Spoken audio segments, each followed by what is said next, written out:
Hello guys, कैसे हैं आप? तो गाइस, अब हम अपना आ चुके हैं फेज वन की फिफ्थ वीडियो पर, जो हमारे पास है शॉपिफाई हाइड्रोजन का आर्किटेक्चर। ठीक है, तो हम सीधा अपना कंप्यूटर स्क्रीन पर चलते हैं और देखते हैं कि हमारे पास में क्या है। बेसिक स्लाइड्स हैं, बेसिक चीज़ें हैं, कोई एडवांस नहीं है, आपको आराम से समझ में आ जाएगा। एक छोटा सा फ्लो बता रखा है मैंने कि यूजर के पास यूजर कैसे रिप्रेजेंट करता है, कैसे हमारे पास डेटा आता है। तो वो एक रिटर्न में ही है, थोड़ा सा तीन पॉइंट है, तो वो आपको समझाना है बस।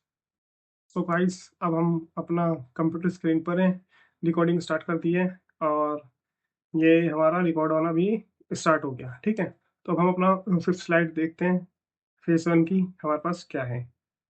फेज वन की हमारे पास फिफ्थ स्लाइड है, हाइड्रोजन का आर्किटेक्चर जो है। तो उसमें हमारे पास क्या होता है? Shopify hydrogen. शॉपिफाई हाइड्रोजन कैसे काम करता है?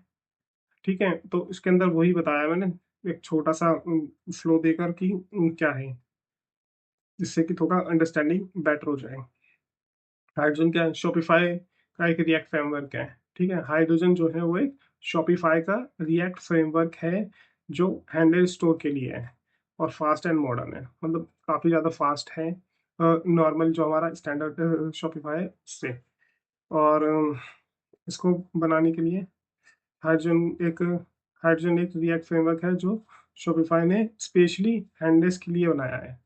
जो मतलब कि जो हमारे पास हाइड्रोजन है वो सिर्फ रिएक्ट फ्रेमवर्क है, जो शॉपिफाई ने स्पेशली हैंडलेस के लिए बनाया है। मतलब अलग से इन्होंने एक अपना फ्रेमवर्क ही अलग बना दिया रिएक्ट बेस पे। हाइड्रोजन स्ट्रक्चर, इसके अंदर भी हम जैसे रिएक्ट में अपने कंपोनेंट्स क्रिएट करते हैं, सेम वही चीज़ है।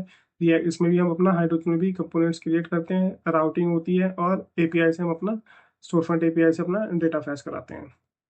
ये एक यूजर का जो तीन पॉइंट मैंने बनाया ना, ये एक थोड़ा सा आपको समझाना है कि कैसे होता है। यूजर जो दिखाई देता है ना, जो यूजर को जो दिखाई देगा फ्रंट एंड पे यूआई यूएक्स, वो होगा रिएक्ट ऐप का। रिएक्ट बेस होगा, पूरा का पूरा कंपोनेंट बेस होगा, वो यूजर को दिखाई देगा।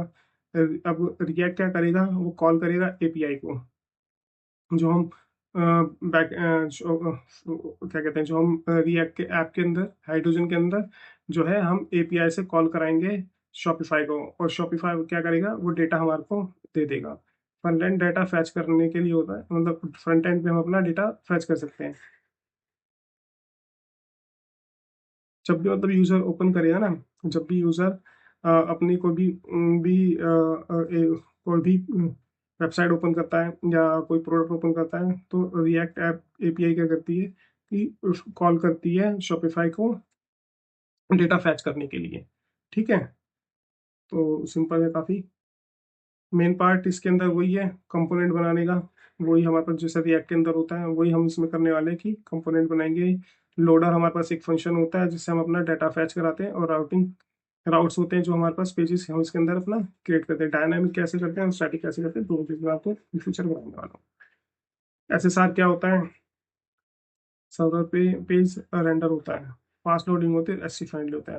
एसएसआर का मतलब है कि पहले सर्वर पे रेडी हो जाता है, मतलब जो हमारा पेज है ना, वो सर्वर पे पहले रेडी हो जाता है, इसलिए वो काफ़ी ज़्यादा फास्ट लोड होता है। एसएसआर का मतलब सिंपल है हमारे पास में। ठीक है, और बस इतना ही हमारे पास में स्लाइड्स थी फेस वन की, जो हमने पढ़नी थी, देखनी थी, बेसिक था। और इसमें मैंने आपको नोड और के और रिएक्ट के बेसिक जो है फंडामेंटल, वो नहीं कराए हैं, क्योंकि अब ऑब्वियस सी बात है कि अगर आप ये कर रहे हो तो आपको ये दोनों चीज़ आती हैं अच्छे से। ठीक है, तो मैं ये नहीं कराऊंगा, मैं ये अज्यूम कर रहा हूँ कि आपको ये दोनों चीज़ें आती हैं। तो इस हिसाब से हमारा फेस वन जो है वो कंप्लीट हो गया। और अब हम नेक्स्ट, हम इसमें हाइड्रोजन कैसे इंस्टॉल करते हैं, प्रोडक्ट स्ट्रक्चर क्या है, राउटिंग क्या होती है, लोडर फंक्शन क्या होता है जिससे हम अपना डेटा फैच कराते हैं। ठीक है, एसईओ कंपोनेंट्स, ये सारी की सारी चीज़ें हम अपना फेज टू में कवर अप करने वाले हैं। तो चलिए दोस्तों, अब हम अपना फेज टू में मिलते हैं और